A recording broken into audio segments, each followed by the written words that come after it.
Hello everyone, learn with Savita Jaiswal channel में आप सभी का स्वागत है। तो आज हम लोग पढ़ेंगे वाक्य के बारे में। तो सबसे पहले जानते हैं कि वाक्य होता क्या है। दो या दो से अधिक पदों के सार्थक समूह को जिसका पूरा पूरा अर्थ निकलता है उसे वाक्य कहते हैं। वाक्य मनुष्य अपने विचारों का आदान प्रदान करता है, उसे क्या कहते हैं? वाक्य कहते हैं। वाक्य दो या दो से अधिक पदों के सार्थक समूह को जिसका पूरा पूरा अर्थ निकलता है उसे वाक्य कहते हैं। जैसे सत्य की विजय होती है, तो यहाँ पर सत्य की विजय होती है तो एक वाक्य है, क्योंकि इसका पूरा पूरा अर्थ निकलता है।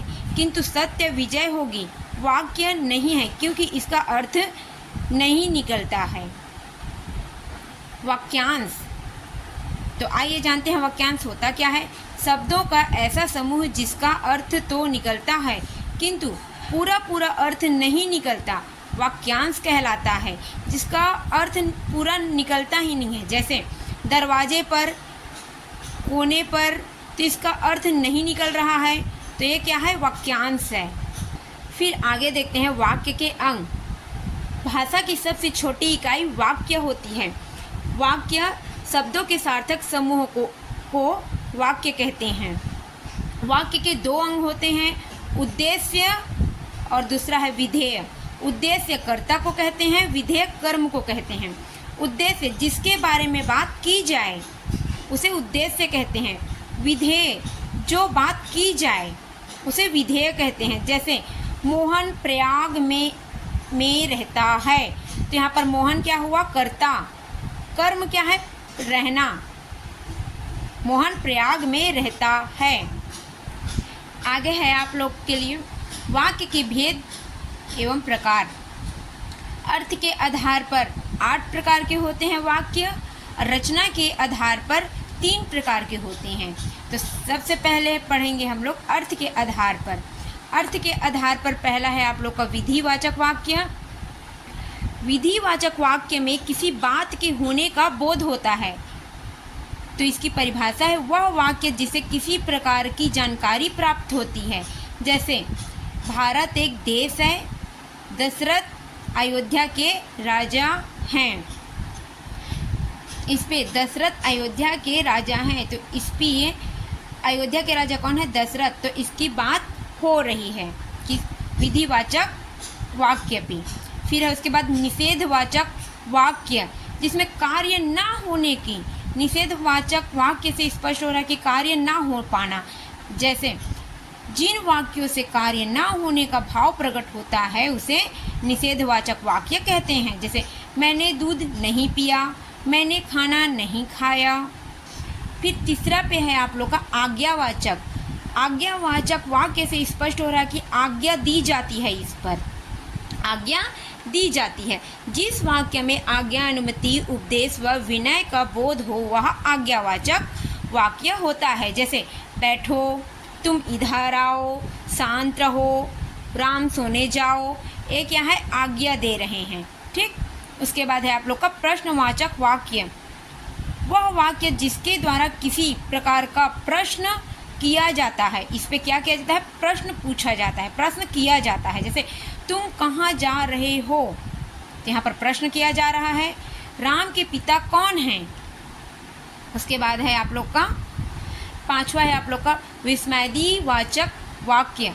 वह वाक्य जिससे किसी प्रकार की गहरी अनुभूति का प्रदर्शन किया जाता है।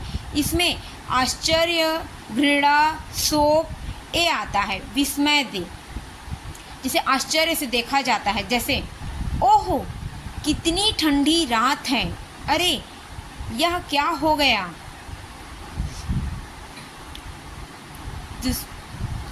पहले में बहुत अच्छा है करके बताया जा रहा है, पर दूसरे पे बताया जा रहा है कि शोक, इस पे शोक को प्रदर्शित किया जा रहा है कि क्या हो गया। छठवा है आप लोग के में इच्छावाचक वाक्य। जिन वाक्य में किसी इच्छा, आकांक्षा या आशीर्वाद का बोध होता है उसे इच्छावाचक वाक्य कहते हैं। जैसे ईश्वर सबका भला करें, इसमें इच्छा हो रही है।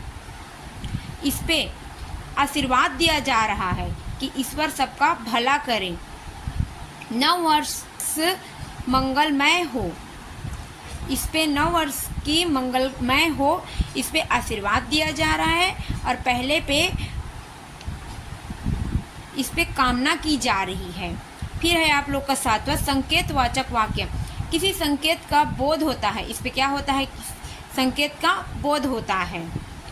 जिस वाक्य में संकेत या शर्त हो वह संकेतवाचक वाक्य कहलाता है। जैसे यदि तुम आओ तो मैं चलूं, राम का मकान उधार है, यह क्या है, संकेत है। उसके बाद है संदेहवाचक, इसमें संदेह का बोध होता है। इसमें क्या होता है, संदेह का बोध होता है। जिस वाक्य में किसी काम के पूरा होने में संदेह या संभावना का भाव प्रकट हो उसे संदेहवाचक वाक्य कहते हैं। जैसे क्या वह यहाँ आ गया, शायद वे कल आएंगे, इसमें संदेह किया जा रहा है। ठीक, उसके बाद है आप लोग का रचना के आधार पर। रचना के आधार पर सरल वाक्य, मिश्र वाक्य, संयुक्त वाक्य। सरल वाक्य पे एक कर्ता तथा एक क्रिया उपस्थित होते हैं। मिश्र वाक्य में सरल वाक्य के साथ दूसरा वाक्य का संबंध होता है और संयुक्त वाक्य में सरल वाक्य और मिश्र वाक्य दोनों का मेल होता है। तो आइए सबसे पहले जानते हैं हम लोग सरल वाक्य के बारे में।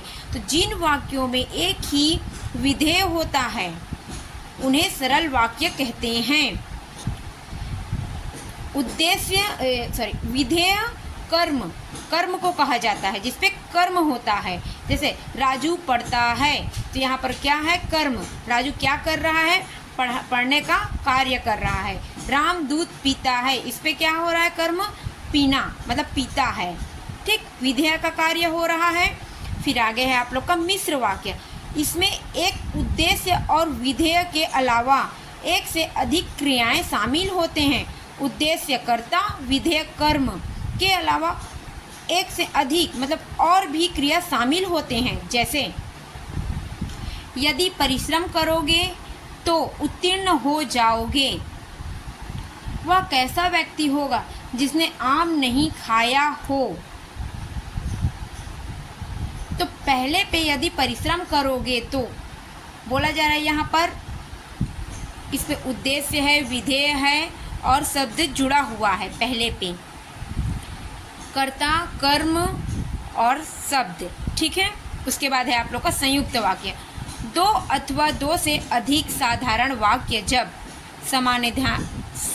समानाधिकरण पर, किंतु और या आदि से जुड़े होते हैं तो उसे संयुक्त वाक्य कहते हैं। इस पे सरल वाक्य, मिश्र वाक्य दोनों शामिल होते हैं इस पे। जैसे मैं जा रहा था और वह उधर से आया, इस पे दो वाक्य शामिल हैं।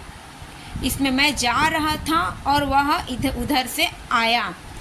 मुझे तैरना पसंद है और मेरे भाई को फुटबॉल खेलना पसंद है।